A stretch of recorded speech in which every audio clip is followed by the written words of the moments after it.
Well, let's get started. I'd like to introduce Ann Richmond, who's the director of the Sustainable Cities Network at the Global Institute of Sustainability Innovation. Ann, take it away. Great. Thank you, everyone. Welcome. Thank you for joining us today for the short film screening of Unbreathable and post-film discussion. This event is brought to you by the American Lung Association in Arizona and Arizona State University's Sustainable Cities Network and the City of Phoenix. The American Lung Association is the leading organization working to save lives by improving lung health and preventing lung disease through education, advocacy, and research. Clean air and safe climate are critical for healthy lungs. The nation has made amazing progress cleaning up harmful air pollution, but too many communities are still waiting for clean air. The American Lung Association's Healthy Air campaign advocates for policies to slash air pollution and address climate change. This includes tighter limits on pollution, cleaner cars and trucks, more energy efficiency, electricity that's clean and renewable, and more. And their advocacy helps everyone lead healthier lives.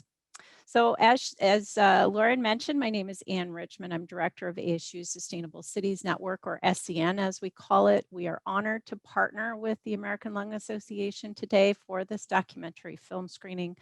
SCN is an education and outreach program within the Julianne Wrigley Global Institute of Sustainability and Innovation, as well as the Global Futures Laboratory. We convene community practitioners across Arizona on sustainability-related topics, creating a bridge with ASU's research capabilities and its faculty, students, and staff in an effort to provide solutions at the local and regional level. Air quality is an important issue that we must address with all of our communities across the state. Poor air quality has been detrimental and certainly impacts human health, particularly in low-income areas, communities of color, which ultimately influences the economic viability of our region. I myself suffer from breathing issues due to poor air quality, so this topic is actually near and dear to me and my family. So with that, I'm delighted to introduce our moderator for today's discussion, John Ford. He is Director of Strategic Initiatives of the Vitalist Health Foundation. John is a seasoned moderator. You may have seen him in other places. He's an amazing local resource and leverages 3 decades of for-profit and nonprofit experience to build on expanding innovation-centered networks of stakeholders focused on all aspects of health and well-being. So with that, John, welcome, and I'll let you take it away. Good afternoon, and thank you. Thank you, Ann. Thank you, Lauren. Thank you, ASU. Thank you to our many sponsors today. We are thrilled to have you all here. What a robust turnout. I hope you all have your popcorn somewhere handy. We want you to enjoy and really focus on this short film that we're about to show you. How many times do you get to watch a movie during work hours? Not very often. That said, we would like you to truly engage in watching this film actively. Grab a piece of paper, take a couple of notes, because we'd like to hear your questions in our panel discussion following the film. We're really looking forward to having a robust discussion about this topic. And with that, I would love to introduce you and welcome our film's producer. Her name is Elizabeth Joy Hertzfeld-Kamprath, and she's going to say a few words about the film, Her Baby, and then we'll begin our 30-minute screening. Elizabeth? Thanks, John. And it's great to be here today with the ASU's Sustainable Cities Network and one of our partners on the film, American Lung Association, to screen the film Unbreathable, The Fight for Healthy Air. This was a huge collaboration between the Center for Environmental Policy at American University and the Center for Environmental Filmmaking at American University and the American Lung Association. So I'm delighted to have the opportunity to share it here today. The film truly looks at the 50 years of the Clean Air Act and many of the major accomplishments that has really truly cleaned up a lot of the air across the United States. But despite the accomplishments, as many of you in the Phoenix area know, there's still a lot of work to be done to ensure that healthy air is still available for every American. So without further ado, I'll roll the film. I hope you enjoy.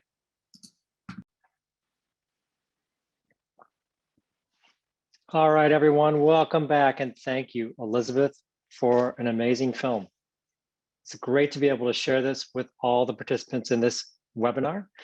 And what we'd love to do now is to ask you to put the popcorn aside for a minute, check the notes that you took during the course of this film, and take a look at the chat box and see if you can offer up a few questions to our panelists who I'm about to introduce you to now. I'm going to start with Jenny Van Oates. Jenny, welcome back to the screen. She is an assistant professor at ASU's School of Sustainability. She focuses on extreme heat, thermal comfort, and air pollution in her research and examines health impacts on vulnerable populations, such as children and athletes. Thank God you're here in Arizona. She is currently running numerous field projects in Arizona and collaborates with schools, government, and nonprofits in community-based research. Jenny is also an active member of the Urban Climate Research Center at ASU. Jenny, how you doing? I'm good, John. Thank you so much for the introduction. How are you? I'm doing great. Thank you for being here. Columba Sainz is a field consultant from Moms Clean Air Force, a community of over 1 million parents united against air and climate pollution to protect our children's health. She and her family currently live in Phoenix, where she loves educating moms and kids on issues related to the environment and health. Columba has worked for over 10 years on uniting her community by teaching faith and community advocacy with a focus on yearly education and youth groups. I just said yearly, early education and youth groups. Columba believes in the power of unity and advocating together so that our children are free from pollution and other harmful toxins. Columba, welcome. How are you doing? I'm doing fine. Thank you so much for the invitation, John. So My glad to pleasure. have you. Nancy Allen has served as the Environmental Programs Administrator. See how easy it is to say EPA when you see EPA? Okay, she's the Environmental Programs Administrator for the City of Phoenix since 2018, overseeing the organization's efforts in environmental protection and sustainability. Nancy comes to Phoenix after 25 years working in the environmental field, both in public and private sectors. Nancy has worked on a diverse array of salient issues, including hazardous waste management, wastewater, threatened and endangered species, groundwater, air quality, combustion and incineration, and remediation. During her time in the public sector, Nancy has worked in the full scope of government rulemaking, permitting, enforcement, auditing, and compliance. Nancy, how are you doing? Great, glad to be here, thanks. If you don't mind, I'm going to start with you, Nancy, but I want to ask each of you to sort of react to the film overall. Given your unique perspective, where do you see connections to your role, what you're doing, all the things that I just introduced you for, and how are we going to clean up the air in this region, as well as climate strategies? Well, Nancy? climate is directly tied to air quality, and that can actually help us out, because a lot of the actions that we can do to mitigate climate, we also can use it to clean up the air. So the film that we just saw is really just a very abbreviated history of the Clean Air Act and why it was so important. The major takeaway from that is that Clean Air Act tackles health, human health. So the Clean Air Act standards are human health standards. And that is really important to understand, that those standards are human health standards. And that's not the way it is with a lot of the other environmental acts or maybe other mitigating circumstances. It may be a particular species of prey fish that has that level set. But with the Clean Air Act, it is our health that set those standards. And so that's very important. The other thing to take away from that is looking at those pictures from back in the 50s. And from, you might guess from my accent, I grew up in the Southeast. And in Chattanooga, people would bring a second set of clothes in to work because their shirts and their clothes would be dark with soot. By noon, they had to change clothes. The air was so nasty in the 50s and 60s in Chattanooga. So the Clean Air Act has done quite a bit to increase our air quality, but there still is a lot to be done. And of course, in Phoenix, we face issues with ozone, and we face issues with particulate matter, both the 10 and the 2.5. And both of them are going to be a challenge for us because we are in a desert, and we have precursors coming from some of our native plants. We have dust storms, we have a dusty environment here, and that exacerbates it. And also we have an increase in wildfires, which is some exceptional events that are causing us some issues on our air quality as well. But one of the things that is going on is there's a lot of collaboration not only at the local level within cities, but also with the state and the county and regional efforts. And there's a lot of really smart people working on this. And I hope that it will be able to bring a bunch of folks together and we can get some really good strategies that will help improve our air quality and also at the same time help us address some of the climate issues that we're facing. Great points all, thank you. And certainly, to the point about the collaboration that's going on in Arizona, there are a number of organizations that you are involved with, and we're very happy that you're doing that, bringing organizations together and stakeholders together to work on these issues. Like you said, a lot of progress made, but a lot more to go. Kalumba, this film sort of left off right about where you pick up, which is with families, kids, communities rallying, talking about how we need to make change. Tell us about your reactions to this particular Unbreathable film. Thank you, John. For me, the 4 million kids that get asthma every year, taking in consideration that the 40% our Latino children are more likely to die from asthma than a non-Latino white children. And also that as a mother, just seeing these kids connected to a monitor, a woman who feels invisible, living in a space like this, where her community, she can point out at the neighborhood, her neighbors who has cancer and who doesn't. And also at the mother at the hearing, just talking about how hard it is for her children to do normal things, just like playing outside.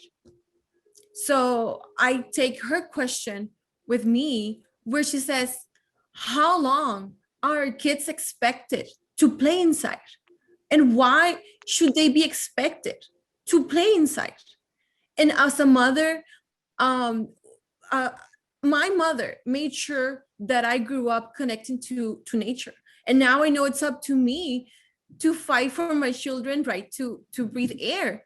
And I think this is what I take with me, that are other people who are going through this. 4 million children, to be exact. Thank you, Kalumba. This is what's so great about this panel is we've got so many people represent, we've got 3 people who represent very diverse perspectives, and we thank you for that. We really do. Jenny, you actually straddled these a little bit, right? Between sort of government stakeholders and communities. Tell us about your reactions to the film that we just saw. Yeah, and thank you, Nancy and Columba, for those really great responses. There's a lot swirling in my head right now. I focus more on the ozone and PM 10 and 2.5 and other primary pollutants. And I appreciated too, the video got into some of these toxics that are much more harmful and more directly impacting local communities. I think one of the really insidious factors with air pollution is it does not stay where it's produced a lot of the time. And we see that too in Phoenix. We know that a lot of the low-lying areas is where pollution can settle. So if you think about the South and West Phoenix, a lot of that pollution can filter in there in our topography. And Nancy was getting at some of these really local factors that can control the levels of pollution in different areas. But my main point is that, we can have pollution coming from Mexico. Our pollution can get sent elsewhere, or it can settle in our valley. We can have pollution coming in from California that are precursors. And like Nancy said too, that we can have fire smoke come in as well and settle in our valley. So I think every country deals with this as well. If Mexico has different standards than the US, it still doesn't stop that pollution from crossing the border. So it's truly an international topic. And pollution is the #1 highest global burden of disease in terms of environmental contaminants. And the last thing I'll say that really stuck with me was, this bottom-up approach from hearing the voices of the people affected and whose lives are being affected. And I appreciated how they could leverage data that they found to make change in Baltimore. And that's one of the strategies we're using in Phoenix is, how can we collect more data, but collect data and share that data in a way that's usable by different ages, by different community members, can be used by teachers to teach students what they're experiencing and why the pollution is so bad on New Year's. And students in grade 2 learning that and taking it home to their parents and saying, we shouldn't be doing fireworks, and we shouldn't be having, like, can we change our fireplace out from wood fireplace to a natural gas? These kinds of lessons learned at an early age can really help make change in terms of what are our local issues that are causing some high pollution concentrations in different times of the year. So those are some of the things I thought about while watching the video. So a lot of thoughts came up for a lot of participants as well. I will tell you, the chat box is filling up rapidly. But Jenny, what I would like to do is continue with you if you're okay with that. Maybe try to grab a sip of water if you need it. Tell us about some of the research and data that is being collected here. There are questions in the chat box about, are there still toxic release inventory program sites in the Phoenix metro area? There's questions about what local data do we have? And I think this sort of plays both to what stakeholders are looking at and also what community members can be looking at to have this dialogue. So can you run that down for us, please? Yeah, for sure. And I should say, any questions on toxics I don't know as much about. I think Nancy would probably be a better person to answer that kind of question. And in terms of like what data are available, so we have regulatory monitors that the state or the county would run, and we have a certain amount around the city, pretty far spaced, and they're very expensive to run, but they're regulatory. So they're telling us concentrations of pollution in a specific area that can be enforced, or we can go out of attainment, or we might be fined to go out of attainment if we go out of attainment. So there's that kind of data being collected. And then a lot of us at ASU in a project I'm leading are trying to get more lower cost sensors distributed throughout areas, especially in South Phoenix. And data that can be more accessible. When I say accessible, I mean found, understood, acted upon as a true public good by residents in that region. And people can use it any way they would want, but we're trying to make this open source and understandable. And we started with schools.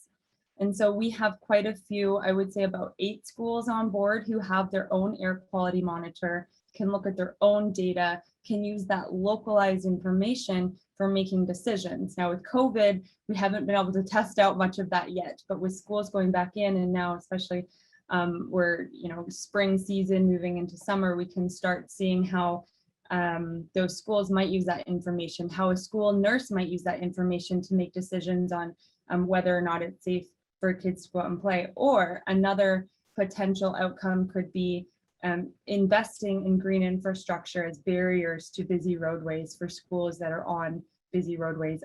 And I think what I'm trying to get across too is that with some of these pollutants, it's not going to change overnight to just get rid of PM 2.5 in the atmosphere, or ozone as a big factor that we've always had, and it's going to take a lot of effort and years to keep lowering it.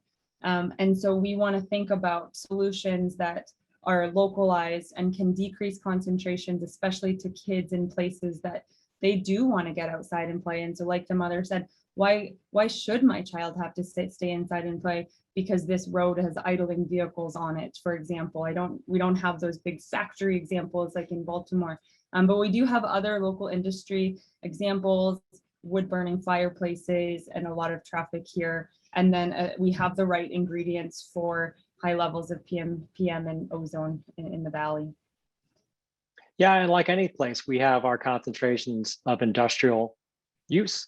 We have the Durango curve. We have places that have high asthma counts by virtue of their location. Nancy, if you could talk to us a little bit about toxics to sort of answer that question a little bit more, but also broaden your thoughts in terms of what city programs are helping to improve air quality here in Phoenix. Okay, in 1,500 words or more, because it's a lot of information. For the toxics, there's the TRI, the toxic release inventory, is still done. ADEQ is the lead agency on that. There is also another program that they coordinate for the state, and that is EPRA. That is the Community Right to Know. And so you can Google that and find out some information on that. That is usually coordinated along with your local emergency management folks, so that if there is a fire or some sort of accident in an industry, firefighters and first responders know what they're getting into at that point. So those are kind of related. So those do exist. They still are ongoing. One thing I would suggest if folks are interested in this is to sign up for the ADEQ notification, so you know when a new rule is being proposed, so you'll know if one's being revised, and please comment on those. That is when you need to do that. But not only ADEQ, also the county. Maricopa County is our local air regulator. So our local regulations for air quality is going through Maricopa County Air Quality Department. And so they too have a lot of information on their website, and I will use them as a springboard to kind of pop over and talk about what kind of things the city is doing. One of the programs that the county is responsible for is the trip reduction program. And that is one of the things that the city of Phoenix is doing as part of our air quality improvement, is certain employers with X number of employees are required to offer incentives for trip reduction. And of course, when COVID hit, yay, we got a lot more on the count on that. So that program is going to look a lot different coming up in the next few years. But there is an ordinance that requires us to actually offer incentives to reduce trips. You will also see information coming from the county on things like, and I think Jenny kind of talked about wood burning fireplaces. The county actually has a program to replace wood burning fireplaces with natural gas. It is right now confined to a particular geographic area, but they are talking about expanding that. They also have programs that will give credit toward a propane fire pit. So if you trade in your old wood fire pit, you can get a $100 gift certificate to Home Depot to purchase toward one that is propane. They also have old lawnmower exchanges where you can take your gasoline powered lawnmower in and get a certificate toward purchase of an electric lawnmower. And they have recently extended that program to also include things like weed eaters and leaf blowers. And so those are programs through the county. And so check their website out. There's a lot of information on that. And they are about to kick off their ozone awareness campaign because we are about to hit ozone season. As we know, we're likely to have exceedances for ozone. We do work quite closely with the county, and we try to promote their events and their notices on our platforms as well. Other things the city is doing, we work with EPA quite a bit. Our Public Works Department has applied for and the recipient of several DARA grants. These are grants that replace older diesel burning vehicles for newer, cleaner models. And so we've had several of those, and Public Works has done a phenomenal job of fleet turnover. So they are getting newer vehicles, some running on compressed natural gas. And that has made a world of difference. The city as a whole is working on fleet turnover because that does have a big bang for the buck on that. We also have quite an aggressive dust control program within the city. And that is something else that you can find a lot of information on the county's website. The airport has done a really good job on some of their fossil fuel burning ground equipment. They have transitioned most of their ground vehicles around the airport to electric. And something just to kind of keep in mind is our air quality in Phoenix is not the best. And I think mentioned in the report, we're the 5th worst, but we've made substantial progress. And a lot of that has been made because of all of these folks working together. And, you know, just think about in the early 2000s, we had issues with PM10 that was a lot more significant than it is now. In the early 80s, we had a serious, literally serious issue with carbon monoxide. And you don't even hear about that now because through the actions of your local counties, your local governments, MAG, the state, and local businesses, those were conquered. And we need to continue to do that because these levels for ozone, right now, the 2015 standard is 70 parts per million. Those are not going to get less stringent. Those are going to become more stringent. And so we do need to be thinking more about what that's going to look like in the future. A few other things just to kind of drop this plug in. We are working on our climate action plan. That will be out for public review the month of June on our website. And this is going to be a continually evolving document, because one of the things that Phoenix does is the same that the county does, and that MAG does, and the state does. We continually monitor. We're always getting better at counting. We're always getting better at our inventories. And so we will be updating this climate action plan based on those new inventories of emissions. And the county and MAG have a wealth of information on their websites on their monitoring and each monitoring location across the Phoenix metro area. And I'll just be there. Well, let me ask you a totally blunt question. And okay, lots of great work done, more work to do. Do you feel like the easier things have been accomplished and what's ahead of us is harder work?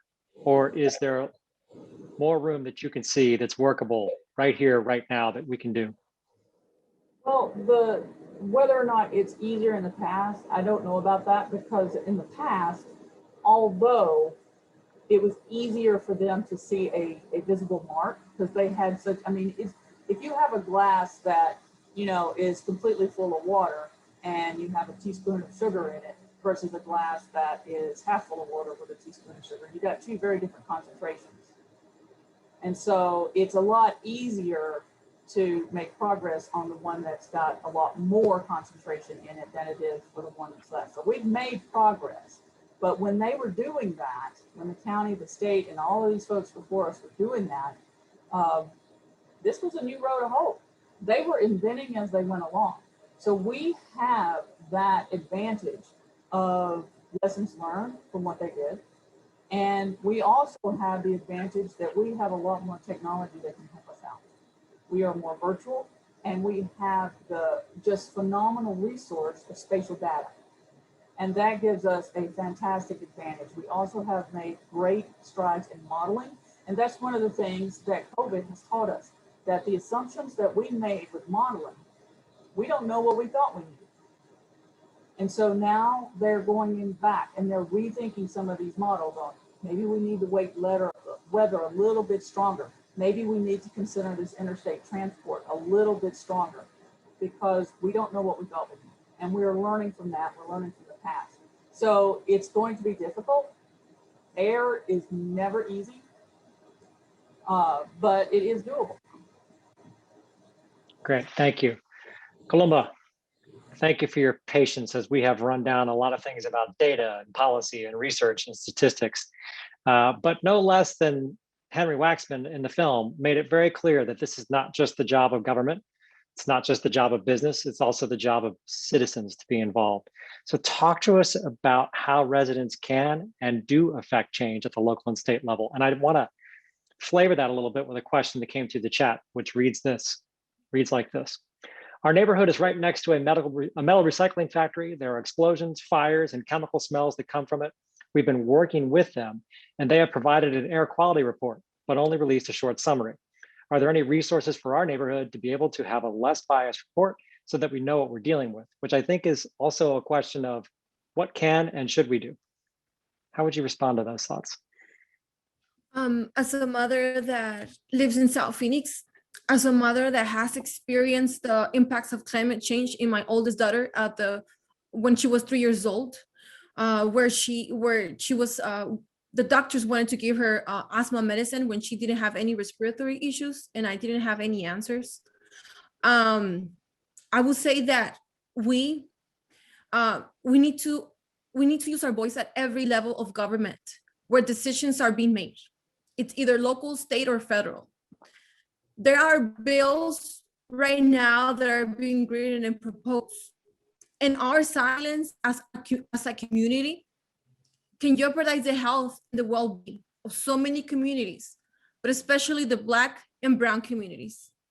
I now have the opportunity to serve in the Environmental Quality and Sustainability Commission, when they have projects in the plan together with electricity companies to plant trees in private areas. And I think it's time to recognize the emergency on doing these actions in hotspots here in Phoenix and high polluted areas in our city. We need your voice. We need to know where you live, what are your needs of your community and your family. And our elected officials need to hear those stories in order for them to make better decisions. As moms, we know it's difficult to juggle so many things throughout the day. Healthy meals, appointments, activities, homeworks, reading, manners, and bedtime routines. And that is why Moms Clean Air Force makes it really easy for us to send letters that takes us literally less than a minute. We can support 4 bills at a time, letting our elected officials know that we care about the health of our children and our environment. We need to let them know that we care about this, and we need to make it our priority. So to answer the question that it's in our chat, unless we don't come together, none of this is going to get resolved, because they have to know that we know and that we care about the health of our communities, especially those that do not have a voice, because not everybody feels that they own their voice and they can use it, because sometimes we are afraid when we don't have a ballot, a social security, or we feel that we don't have the paper to raise our voice. We can become silent and feel like we don't have power. But I want to tell you that you do, and you have to start telling your friends, your family, your community, and we need to get together and raise those things. Thank you. Thank you, Jenny. Well, I just Again, wanted yeah, Can go I ahead. jump in on that? And thank you so much, Please. Comba. But I'm reading the question and I do wonder, I wouldn't know how to answer this either, and maybe Nancy can help. So what resources in the county exists for a neighborhood next to a recycling plant where there's explosions and smells? Are there actual resources? Could they call someone to get the county to come in, or the city to do the report, versus expecting the company to give them an unbiased report? There is a complaint form on the county's website on their air quality department's page, and there's a process for that on their website, because the county would be the responsible party for doing that, and that's how you would do that on that. And one thing, I don't mean to interrupt you, Jenny, but one more thing that's got a lot of information on that is there's some great mapping tools out there. Some on EPA. There's an EnviroFacts mapping tool, so you can zoom into your street and see. There's also the environmental justice mapping tool that is on there, and you can look at how your area compares as far as various environmental concerns, including air quality, closeness to transportation corridors and things like that. And Columba is right. Folks need to be communicating with their elected officials. That is very, very important. Don't assume they know. In fact, there are a lot of resources flying around in the chat box, but Columba, could you please talk about Moms Clean Air Force and the petitions link that you posted? Yes, of course. So Moms Clean Air Force is a national nonprofit. We are 1 million families across the states, and we want to protect our children against air pollution and climate change. So the petition that I shared, it was one that is called, most commonly named, the Momnibus, is to protect our moms and babies against climate change. And the second one that I shared is the electric buses, the Clean Act. So that way we can do the transition here in Arizona and across the states to do the transition to clean energy. So please go into our website. You can learn more about these petitions and sign them and send them right away to your elected officials. Awesome, thank you. The chat box is doing very robustly. Thank you to everybody for being active watchers of the film and being active participants in this conversation. I can guarantee you already, we're not going to get to all of it, but we will figure out ways to respond as we can. So I would encourage our panelists, as well as any of our folks who are helping us moderate, to take a look in the chat box and see if they can offer up resources, as Lauren has been doing. So thank you, Lauren, for that. Jenny, a big part of what I know you from is your work directly in neighborhoods. To me, it's sort of a task of bridging the gap between a top-down approach and a bottom-up approach through data. Is that fair? And can you talk about some of that work? I think it's part of the solution. I think that by collecting data that is more spatially resolved and people can understand, it might not be so expensive to collect. It can't set regulations or anything, but it can help people learn and people take action and people see what's potentially happening at a finer scale in their community. We're hoping it helps with that. I don't think we have answers yet as to whether or not it will.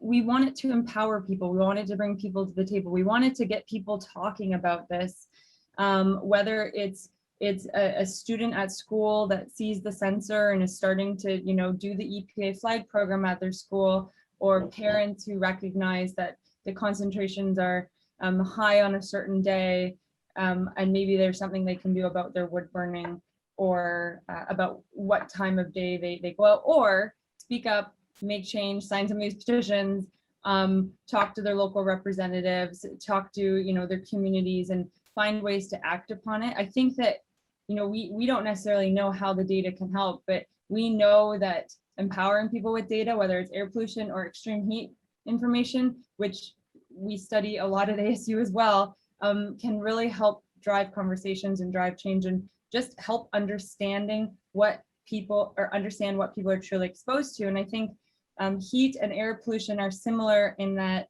it's not staying contained, right? It's hot everywhere, but we do see higher levels of heat in certain neighborhoods. And in the Valley, we do see that a lot of the neighborhoods that have higher level of pollution also have higher levels of heat. And some of that can be explained by historical land rights, redlining and whatnot. And I think that understanding those historical perspectives and how to use that information moving forward to help improve the environments in those locations can be so helpful, and seeing it through maps. So I shared those links Nancy mentioned from the EPA, but really digging into maps of these locations and working with communities to show them what we see and to think about what we can do about it, because it's not just the outdoor environment.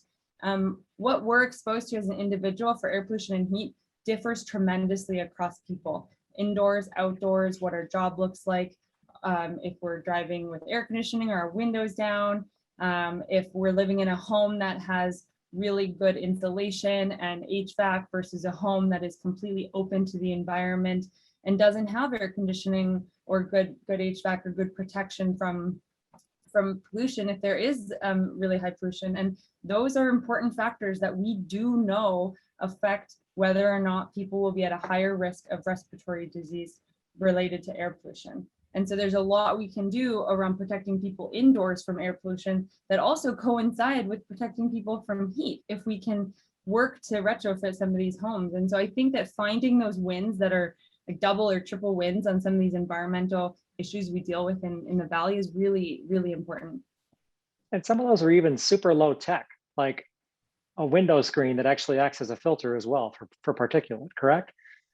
Right. Sometimes things like that you can find, and just, figuring out how you can improve your insulation and lower cost passive cooling mechanisms, and finding also the programs that provide funding for this, so that if a family can't afford this, then they may not be able to do it. But being able to find the resources that help with these energy needs is important. So a couple of things have been happening on the federal level. And are about to happen on the federal level. And Nancy, I'm going to start with you on this one. Not the least being that we just found out yesterday we're not getting another seat in Congress. But then we've also got the American Rescue Plan, and we've got the pending infrastructure bill. Are you hopeful, Nancy, that we will see more resources coming into Arizona to address clean air specifically and the environment in general? Yeah, we don't know a lot yet. on that. We've just heard a lot of the, the 1,000-foot viewpoint of those things. But yeah, we are hopeful, and we do know that it is a priority for the Biden administration to focus on climate. And climate is everything. Every action that everyone does is a climate action. I mean, that's just the way it is. It impacts climate.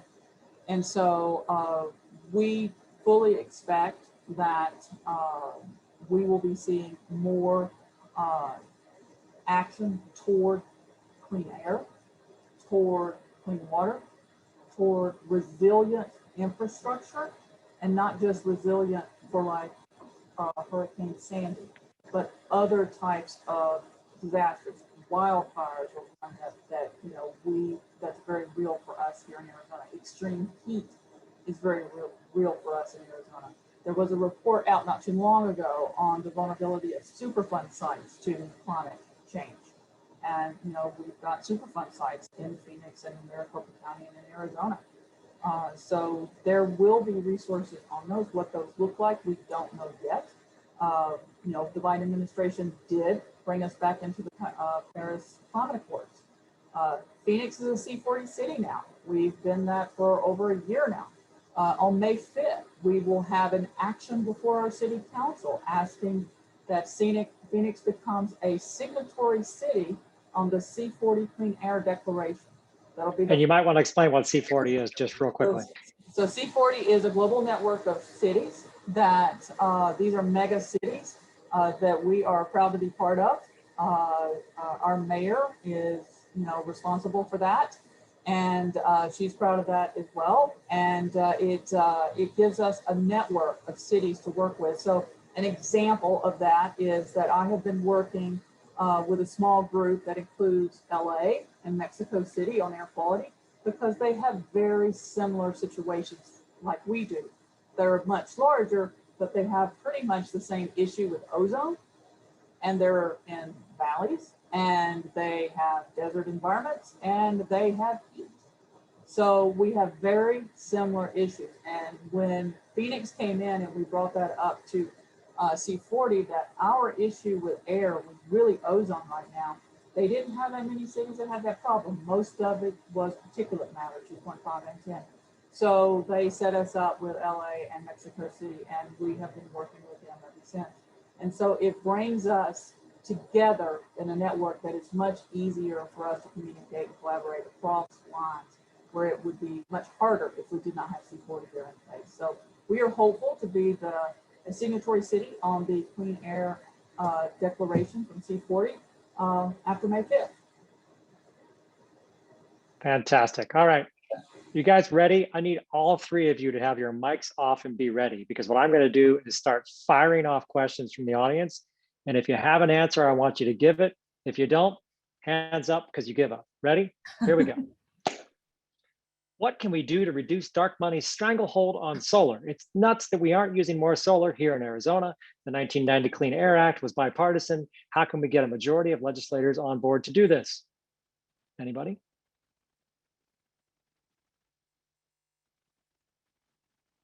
You guys are being shy. You guys are being super shy. I wish we had that answer. Maybe that's why it's not happening yet, huh? All right, next question. Are there any youth movements focusing on air quality in Arizona? Well, actually, we had a climate workshop with youth, and they were very, very interested in air quality. So I do know that our sustainability department has a high school group that they work with for sustainability actions, and they do talk about air quality, but I think they had an interest in going a little bit further. So interest, and they have been brought together, and it wasn't just Phoenix. We had folks from Mesa and other valley cities as well. Yeah, I think I'm working with so we're getting involved with that group of where there's sustainability kind of leaders at different school campuses that's set up by the sustainability office at Phoenix. And so some of our campuses that have air quality sensors, we can bring that into their efforts. Okay, use this tight example to explain some stuff to folks. Ready? Are the vehicle emission standards here robust enough? My parents' 1991 car still passes. That doesn't seem right. No, definitely no. We need to do a transition and we need to electrify our transportation. We know our transportation is the second reason for climate change. So we definitely need to do something there. And to answer your first question, I would say the Arizona Climate Youth Coalition and also CHISPA. I know CHISPA has a program in the ESU, so I will mention those two. Perfect, thank you. As an example of some of the work that is being done collaboratively across sectors, Arizona Forward has mentioned that there's an effort being led to develop statewide sustainability roadmap. And one of the priority areas is actually clean air, of which Nancy is very well aware because she's part of that group. Nancy, can you talk just a little bit about that group and the work that you're doing? We are hopeful to have our first meeting of that group starting next month. We are trying to put together a truly statewide picture for Arizona as opposed to one that's really focused on central Arizona. So we're reaching out to a number of folks and also to a number of tribes. And so that's why it's taken us a little bit longer to get formed. But we want to have an ambitious plan. We want it to build on work that others have done. And we want it to be something that contains realistic milestones that we can actually meet and be held accountable for. All right, I'm calling this next question thread the needle. That's not what the person wrote, but that's what I'm calling it. Says, this is very inspiring and shows the power of people united with one voice. That said, we have a legislature that has passed legislation designed to suppress protests and demonstrations, thus really inhibiting the public's ability to demand change, and showed favoritism to polluting facilities such as concentrated animal feeding operations. How do we address air pollution concerns in this kind of a legislative environment? Well, I'll tell you that one very easily. We are right now in moderate non-attainment for ozone. And if we continue to go forward as we are now with no improvement, we are going to be serious non-attainment for ozone in 2024. And that is going to have significant economic consequences for businesses trying to relocate here. And that's how. Because if it is hard or impossible for a business to expand or to come into our state, that will get people moving. That'll get people's attention, won't it? Yes. All right, so instead of the people that are moving here, how about commenting on the people who are already here? The question is, what is actually being done regarding enforcement of businesses that are violators currently of regulations? Are there enough inspectors and enough litigators? That is a question for the county. The county, for Maricopa County, they are our regulator here. So that is for them. All right. Next question. It seems that we are not doing enough in improving air quality. It requires a lot of stakeholder involvement. How do we bring various stakeholders to the table to initiate action? I would say that get information, educate yourselves, and we can do this. Help each other, show up, sign petitions, letters, attend to hearings, and raise your voice. This Friday, as John Ford mentioned it, will mark on April 30, the 100 day of this administration in office. And this day comes on the heels on the first joint address to Congress, where he's expected to introduce the American Families Plan. And we need to call on Congress to take up with this ambitious proposals to rebuild our economy and tackle climate crisis. We need to start to get comfortable calling our offices and asking for the support for this historic transition, because climate change is the mother of all problems, just like Nancy Allen mentioned. It affects our public transportation, resilient infrastructure, clean energy jobs, our veterans' health, caregiving, childcare, and home energy. So this is not a moment to relax, but to get out of our comfort zones and speak up for those who are afraid. That will be my answer. All right, thank you. And I will thank all three of you for taking that barrage of chat questions and handling them with grace and aplomb. So thank you for that. I really appreciate that. We've come to the part of this. Can I add one more thing? Yeah, no, actually, we've come to the part where we're going to do closing comments. So I would love to have you, each of you, think back on this dialogue, on the movie we've seen, on the work that you do, and offer us your closing thoughts about where in the heck we go next, because every single person who watched this movie today knows that there's a lot of work to be done. So Nancy, do you want to start? Yeah, I'll tell you a way that you can get your neighbor to get interested in air quality. And two things is to talk to everyone that you see about how every action you do is a climate action. Nothing happens dependently. Everything is interdependent. The next thing is people think about how much water they drink. They think about what they put in their mouth. You're supposed to drink, what, 8 glasses of water a day? Google how much air you breathe in a day. And see which one you think is more important. You breathe in more than 11,000 liters of air every day. And that's a lot. And that gets people's attention when they see that number. And then they hear that Phoenix has the worst air quality.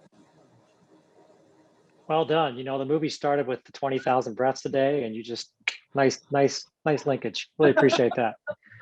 Columba, it's up to you. What are your closing thoughts?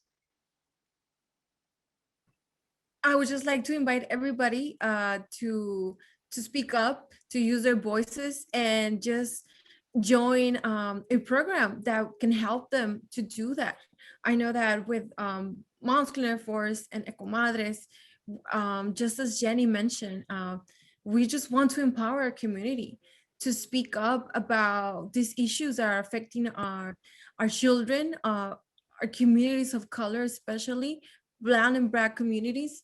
So that will be my closing thought, just inviting them to speak out and use your voice and join these programs who just want you to learn and just be active in your community. Thank you. And I know that you have touched a number of people who have commented in the chat box. I don't know if you've seen it, but a number of people have said about how incredibly inspiring you have been during this discussion. So thank you for that. We really appreciate it. Jenny, it's on to you. Yeah, sure. I think about, the video highlighted how bad it was and how much progress we have made, but how much progress we still need to make. And I think what that highlights is that these issues are now, and and I say this with heat too, if we only think about these issues as being climate problems, which then people think about as future problems, we may not realize we need to deal with it now. And when I say we, I mean everybody driving places and making decisions about energy use or signing petitions. And so with it being a now problem, and everything we do now can help prevent more issues in the future and prevent health issues. I think pollution is, you directly see these respiratory issues in our health data. And pollution, you can sometimes see it as the brown cloud. All of these issues are problems now, but we've made differences, and we still can make a lot of differences in this problem. And it's almost more empowering than what we think about with trying to make a 1 degree Fahrenheit change in climate change, but we can make that's tough to do on a global level, but locally we can make massive changes in air pollution by coming together and coming to the table and pushing forward on some of these initiatives. So I think that it's very empowering in that sense as well. And that I love what Nancy said about thinking about how much air you breathe in and thinking about how much food you eat and how much water you drink, and all of this affects our health. And so, clean air, clean water is all a human right. And I think that we can keep pushing towards getting to a place where we have healthier air to breathe. Well said, well put. Jenny, thank you. Columba, thank you. Nancy, thank you. All three of you have been fantastic. Thank you to the American Lung Association for helping to make this possible today, as well as Arizona State University and the Sustainable Cities Network. And thank you. We're just so grateful to have everybody attending today, all the energy that came up in the chat box. We just really appreciate all of you. And certainly we're all going to be working a lot together, I can tell. So Lauren, back to you. Thanks, everybody. I hope you have a great day. Thank you, John. I really appreciate it. I'm just sharing an upcoming event, but such a wonderful panel. And John, you are ever sparkling and inquisitive, and you make the perfect moderator. We're always going to call on you. We should have you on retainer. But just check out future events, folks, at sustainability.asu.edu/events. a particular note is an event coming up on Friday. We have it at the end of every semester. It is a beloved event. It is sustainable storytelling. And we have students from the Cronkite School and the Sustainability School who have done short form documentaries, and they present them in these Arizona premieres. And we have attendees that from South Africa, from all over the world, watching these student films. They're very powerful, and it's just such an enjoyable event. So I urge you to attend that on Friday. It's at 10 in the morning, so take a coffee break and take part in our student wonderful film series. Thank you so much, everyone, for attending today's event, and see ya on the other side.